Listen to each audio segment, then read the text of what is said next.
यह घटना सन 1958 में घटित हुई थी। उस समय में चिकित्सा सुविधा बहुत ही कमजोर हुआ करती थी। यूपी के मुजफ्फरनगर के रसूलपुर गांव में एक चौधरी गिरधर सिंह नाम का एक आदमी रहा करता था। उसके एक 3 साल का बच्चा था। उसे चेचक हो गया और काफी इलाज करने के बाद भी वो जिंदा नहीं बच सका। रात में उसकी मौत होने से सुबह उसके अंतिम संस्कार करने का निर्णय किया। उसी रात को मुजफ्फरनगर के एक दूसरे गांव में शोभाराम नाम के एक आदमी की बैलगाड़ी के पहिए के नीचे आ जाने से मौत हो गई। उसको अस्पताल ले जाते वक्त रास्ते में ही उसकी मौत हो गई। मृतक के घर वालों ने उसका दाह संस्कार कर दिया। दूसरी तरफ जब रसूलपुर में उस मृत बच्चे को दफन करने के लिए जंगल जाने लगे, अचानक रास्ते में उसके शरीर में हलचल हुई और वो उठकर खड़ा हो गया। लोग ये देखकर दंग रह गए, लेकिन बाद में उसको जिंदा देखकर सभी खुश हो गए। लेकिन लोगों को ये पता नहीं था कि उस बच्चे के शरीर को किसी और की आत्मा ने जकड़ रखा था। उस 3 साल के बच्चे में 23 साल के शोभाराम की आत्मा घुस चुकी थी।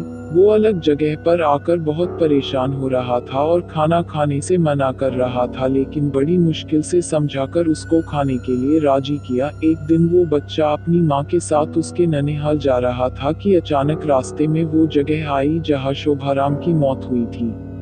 उस बच्चे ने इशारा करके बताया कि ये रास्ता उसके गांव की ओर जाता है। उसकी माँ उसकी बातों को अनसुना कर उसके ननिहाल चली गई। उसके ननिहाल में आत्माराम के गांव का एक आदमी जगन्नाथ किसी काम से आया। आत्माराम की आत्मा ने उसको पहचान कर उसे आवाज लगाई। जगन्नाथ को बच्चे के मुंह से अपना नाम सुनकर अचंभा हुआ। जगन्नाथ के पूछने पर उस बच्चे ने उसका पूरा इतिहास बता दिया और बोला कि मेरी मौत से पहले ही तुम लोगों ने मुझे जला दिया। और इस बच्चे के खाली शरीर को देखकर इसमें रहने लग गया। जब जगन्नाथ ने ये बात अपने गांव में बताई तो उसके पूरे परिवार के आत्माराम से मिलने चल दिए। उस बच्चे ने सबको पहचान लिया और वो उनके साथ उसके गांव चल दिया और उसने वापस रसलपुर आने से मना कर दिया, लेकिन लोगों के समझाने पर मान गया। इस तरह वो 2 परिवारों को साथ लेकर चलता रहा। इस कहानी से हमें ये पता चलता कि यदि कम उम्र में किसी की मौत हो जाती है तो वो अपनी अधूरी इच्छाओं को पूरा करने के लिए किसी के शरीर को इसका जरिया बना सकती है।